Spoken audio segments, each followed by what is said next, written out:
Hello and welcome to a new video of me just yapping again. But this time, the yapping will be slightly more limited, because I have a lower amount of stuff I can yap about. Because today we're talking about the class trinkets for only A-bomb, and nobody else, just A-bomb. Surely this can't go like 30 minutes, right?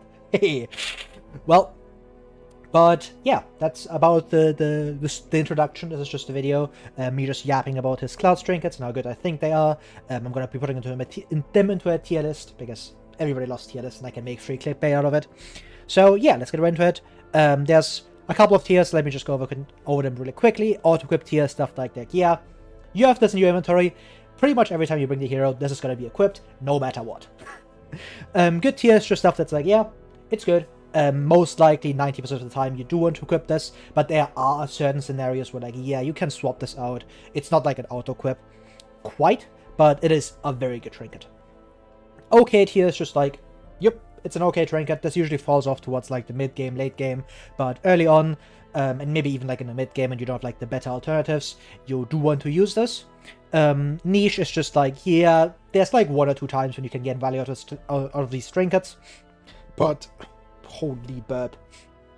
But for most dungeons, that just won't get enough value to justify a trinket slot. Better Nothing is just like, yeah, it gives an upside with no downside. That's the best this does. And the last tier, what the fuck is this? Shut up, Adobe Acrobat. But the final tier, what the fuck is this, is just, this is just complete garbage. I would rather have like an empty trinket slot than equipping this. But yeah, let's get right into it. The first one, Lock of Patience, his common trinket. 10% virtue chance.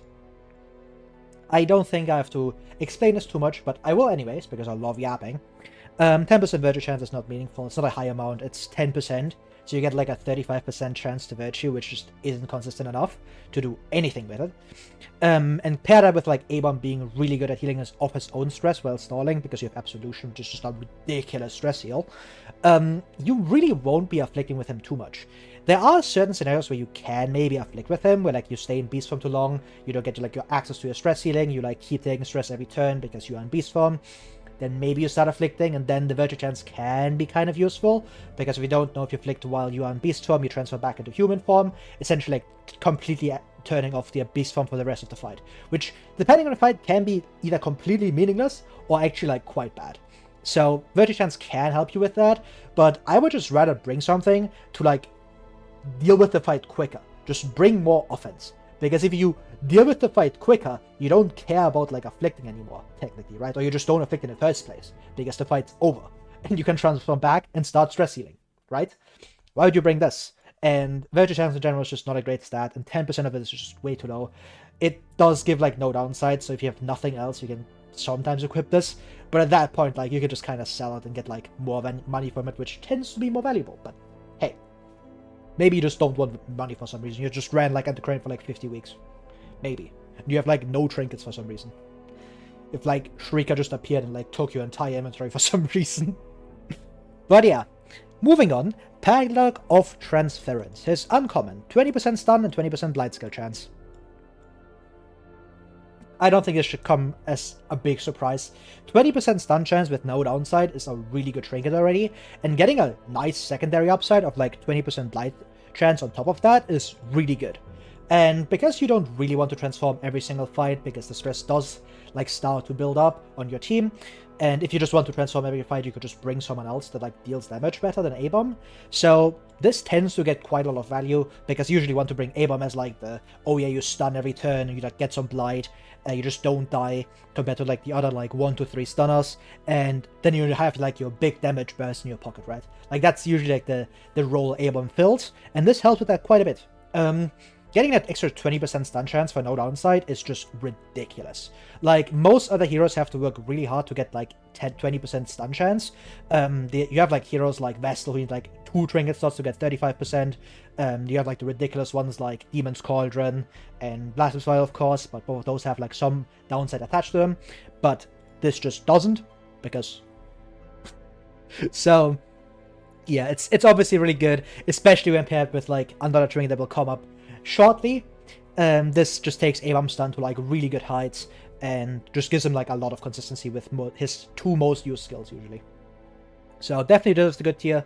There's not really anything you want to pick over this if you pick like A-bomb for like his stun, because what else would you bring? Like speed, yeah, sure, but usually like having 20% extra consistency is really good. So yeah, moving on, we have Protective Padlock, 50% prot for -1 speed.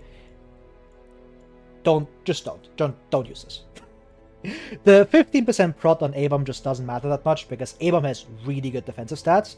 Like, if you look at his base defensive stats, you have, like, really good HP, you have really good dodge, you have, like, higher than average blight resist, you have free action heal from transform, you have absolution giving you heal and stress healing. Like, you don't really need more defense on A-bomb.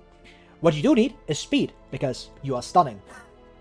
A-bomb's like two big upsides is that like he becomes really fast when you transform as a damage dealer, because he gets like a speed bonus from transform, plus his like really high base speed. He like actually becomes like the single fastest hero without like any other speed buffs. So that's like his main upside when you do transform and get like his big damage. You are just super fast.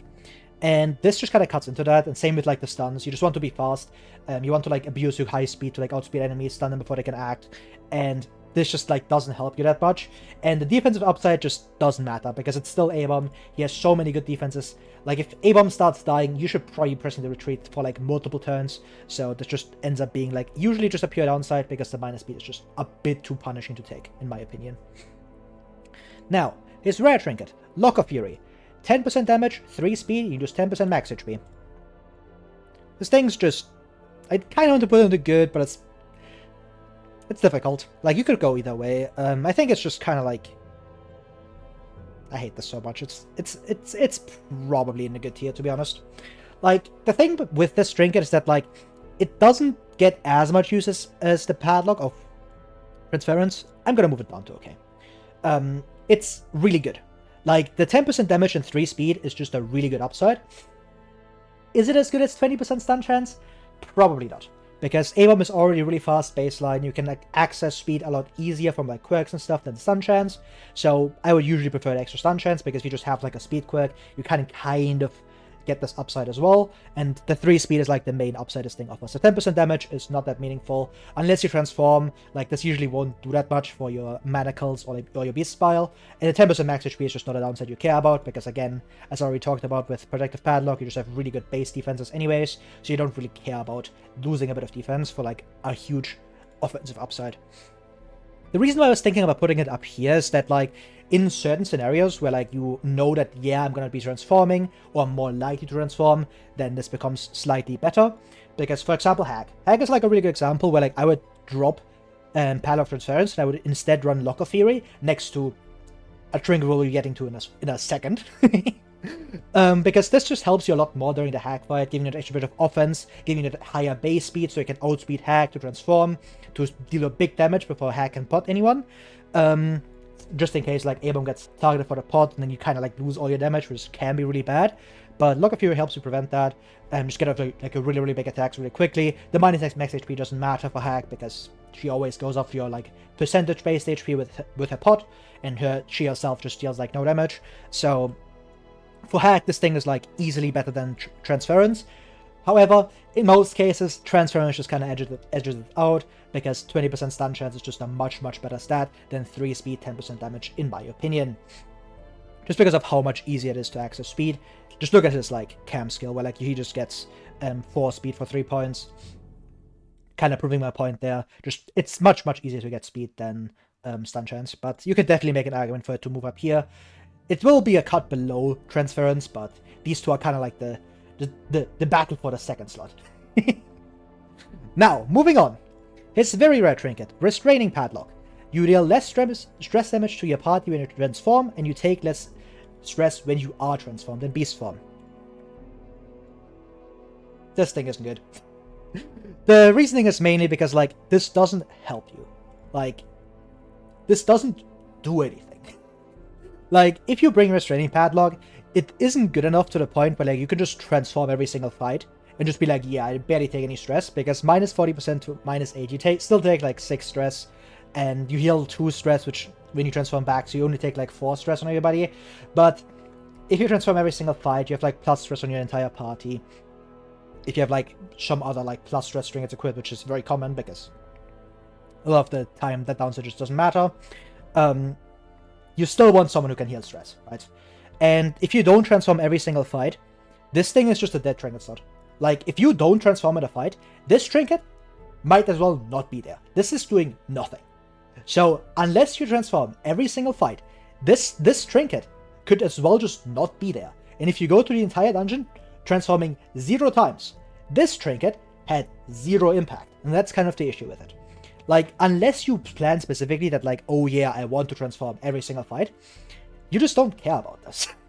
And even if you do transform, like, the bit of stress reduction from this is just kind of like a drop in the water compared to, like, the really good offensive trinket offensive trinkets you could be equipping. Like, the 3-speed 10% damage trinket sitting right next to it. You could be getting that instead. What about Crescendo Box? Get a bit more damage. Surgical Gloves, Candle. Like, there's so many better trinkets that, like, help you way more with your offense. That, like, maybe healing 2 stress per transform on your entire party just isn't good enough. And the self-stress on this just doesn't matter. It's still A-bomb, you still have access to Absolution, unless you just straight up don't stall, like, you don't care about the like, self-stress at all. That's, like, not a downside of Beast Form. The main thing is that, like, this could help you technically, but it just does so little. Like, if you transform, you heal, like, 2 stress from this, essentially, which is, like, cool, but, like, if I can get, like, Pen or, like, Surgical Gloves, and, like, get 1 extra crit from the 8% it gives me, not only will I most likely prevent more incoming damage in the form of, like, killing a stress dealer, for example, in 1 hit, or, like, getting the crit stress heal, which will most likely just completely outdo this. So, it's like, yeah, why would you bring this when you could just bring something else that helps you way more and might even prevent more stress than this thing completely heals? So, it's just not good. It's never worth going for. It's a completely empty trinket slot 90% of the time because you don't want to transform every single fight. Because if you just want to transform every single fight, you could just be bringing someone who deals damage. Like, Gunway Man's right there. Lunge Grave Robber, right there. Just take those 2. If you just want to, like, deal damage to rank 3. It's so much better than forcing A-Bomb to work in that role where he just doesn't do it very, very well. And especially wasting 1 trinket slot to not even fix one of his downsides. It's just not good enough. Now, moving on. I guess I'm doing the Call of or Crimson Court stuff first. Holy. But yeah, Shameful Shroud. Minus 15% stress, 10 dodge. It's just kind of okay. This feels really bad because I think this is a cut above this. I'm gonna move it up, actually. Lock of Fury, you deserve the good tier. You are a good trinket. Shameful Shroud, you're not good. This thing gives you 10 dodge, minus 50% stress. It's just good stats, and that's about it. It's not stats you care about, because again, it's A-Bomb, who doesn't care about self-stress, who doesn't care about getting hit in the face, because he has amazing base defenses. And even if you want something that gives him extra defense, there's so many better ways to go around about it than Shameful Shroud, giving you 10 dodge. Because the minus 15% stress is so meaningless for him, because you have Absolution. Like, I can't say this enough, that stress on A-Bomb just doesn't matter. So this upside basically doesn't exist. This is like a cope upside that exists if you just want to, like, hope or cope that this thing is, like, slightly good. But have you read Absolution? Have you read the skill? This just completely fixes all your stress problems. If you've played A-Bomb more than once, like, you know that he doesn't have stress issues. If you stall properly, he's just so good at, like, recovering his own stress. So this part doesn't matter. So you are left with a trinket slot that gives you 10 dodge.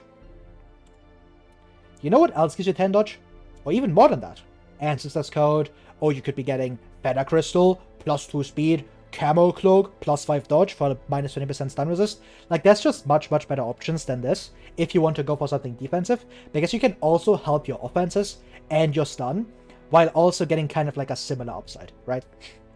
And that's kind of why this thing just falls short. It's like a good trinket if you find it super early for some reason. If you, like, go for Croc early and you get this from Croc itself as a random drop, like, sure, you'll take it. It's not good, and most likely there's just better stuff, like, on the horizon, but you'll take it, right? Like, it's okay. It's just the perfect, like, okay trinket. It does something sometimes, but it's really not something I would focus on later on. It just gets completely outclassed. 10 dodge just isn't good enough for A-Bomb. Moving on, Osman Chains. 20% damage to range skills and 8% crit to range skills. Why the fuck would you use this thing? Very simple. Why would you use this? Like, your range skills don't deal great damage. Like, Manacles is like high damage for a stun, but you know what else you could be getting to support Manacles?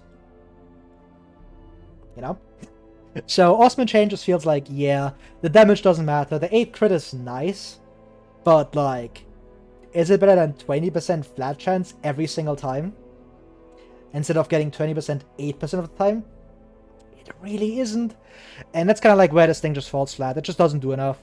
Like, these stats don't do anything for you. Like, they don't exist. And that's kind of the issue with the Trinket. Like, this, if these stats were melees and or like just both, good Trinket. 20% damage, 8 crit, like to melee and range skills, hey, maybe worth equipping. And it just doesn't do that. And that's very unfortunate. It just doesn't help you that much. It doesn't help you enough. There's just much better consistency boosts that are way easier to access than a Crimson Cord Trinket, like Transference, right? Like, this is like the big example. Like, why would you ever run Osman Chains when like this thing is like right there, making all your range skills 20% more consistent all the time, instead of giving you 20% damage on like Beast Spile to turn your 2 damage into 3 damage. Which is clearly something you care about, because that clearly helps the breakpoint. And then you can like watch yourself not stick the Blight and just deal way less damage. It's just not a good trinket. And the set bonus is kind of like the exact same boat. 20% damage in position 1. This means you either start in position 1, which means this trinket is completely dead, or you start in position 2, which means this set bonus is completely dead, and you have to use Slam to get this active. You know what else you could be doing? Not pressing Slam and instead using Rage, so you get more value out of your plus damage buff from Transform. Why not just do that? Why not use your damage skills instead of like the very mediocre utility skill that gets completely outclassed by, you know, just stunning the enemy? And that's kind of the issue with it. The set bonus isn't great. It just doesn't help ABAM a whole lot. It's way too clunky. It never gets activated. You never use the set anyways, because why the fuck would you use the set? But yeah, just not a great set altogether. Both parts are just not great. The best thing it offers is 10 dodge. The entire set is like 10 dodge and like 8 crit. 4 manacles. That's it. Nothing else. But to round out his so far very mediocre loadout, actually it's not that mediocre, like these two are pretty good, we have Broken Key. Let's just read through this. 15 accuracy. That's really good. 35% stun skill chance. That's really good. 10% stress. Have you read Absolution? This shouldn't surprise anyone. This is one of the best trinkets in the game. 15 accuracy by itself would already be worth equipping. Then it would be like in good tier, maybe even auto equip, because 15 accuracy is just a huge bonus. Adding 35% stun skill chance on top of that is ridiculous. Like, holy fuck, man. This thing is an auto equip no matter which type of A-bomb you play. If you play Beast Bomb, hey, 15 accuracy, no downside? Yeah, I'd like that. That's a good trinket. Like, then you're competing with stuff like in terms of like pure accuracy with like Pistol. And the competition, like, in terms of accuracy for like melee stuff is like, you can run like Surgical Gloves and like Signet, but that's 2 trinkets, so you could just be running like Surgical Gloves and Broken Key instead. It gives you that 35% stun skill chance just on top. If you like, even if you go for Beast mode, you still have like a really good stun. Like, it's obviously not going to be as good as like if you fully invest into it with Padlock, but like you still have like a pretty high percentage stun. Getting up to 125 or like 165 at max level is quite good. It's not like outstanding compared to like someone like a Cultist who gets up to 180, but you can definitely keep pace with just Broken Key, and then you can kind of like go either way with these two trinkets. Like, if you want this, you plan to transform a bit more. If you go this way, you plan to like not transform as much. It just depends on like what the team needs and what you like to play. If you have like an Houndmaster, like sure, go with Lock of Fury, get a bit of extra offense, just nuke people more often. So it just depends. Like, Broken Key is always in your inventory. It's way too good to pass up. It's just so big of a like a chance increase. Like, this thing is ridiculous. But yeah, that's about it. Leave in the comments if you agree with the tier list, if I should move up Padlock or Restraining Padlock up to like complete garbage, which honestly you might have a point. But it doesn't have a downside, so I can't really do that. Actually, the minus stress when you transform yourself, keeping you away from Virtue Man. Less stress on transform, that's just griefing you, because you could be rolling a Virtue. Oh. Okay. But yeah. that's my thoughts on the trinkets. If you want to see more of this type of garbage, just subscribe. I might do more of these videos. They are very easy to make. It's been 20 minutes already. I've been yapping about one hero for 20 minutes. Holy fucking troll to spare. This is why I don't do like the entire trinkets like list anymore. Like, could you imagine if I talked about this, but 7 or 16 more times? And then I have the neutral trinkets as well. Yeah. But yeah. Subscribe, follow me on Twitch if you want to catch me live. If you want to like ask me stuff about the Steelers or something, then hey, that's cool. But yeah, thanks for watching, hope you enjoyed the video, and goodbye. Smile.